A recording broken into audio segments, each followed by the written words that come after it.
越南民间故事台西，所用的曲调是状元楼，铁西有玲珑。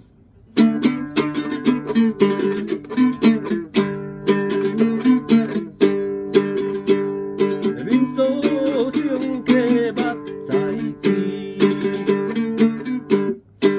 英雄传说来讲起。台西做人是真故意，儿童结拜来做兄弟。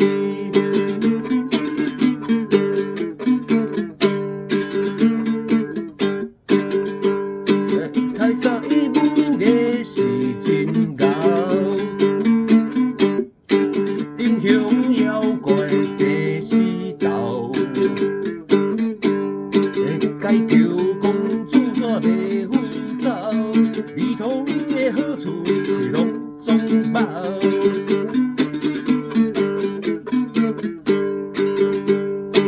歹心儿童真无良，台西受害失方向。灵王的法宝是介高强，史诗流传大英雄。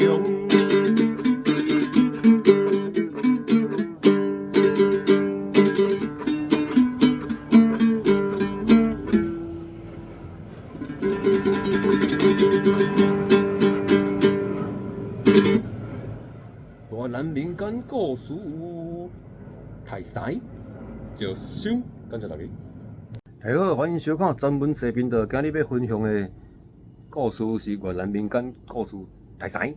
这是为迄个越南最出名的一个六百文体来改编的。所谓的六百文体是一句是6个字，另外一句是8个字，安尼来做倒句的。咱来请牛哥阿姊头大家听。Đàn kêu tích tịch, tình tang, ai mang công chúa dưới hàng chở vết. Đàn kêu sao ở bất nhân, biết ăn quả lại quên ơn người chồng.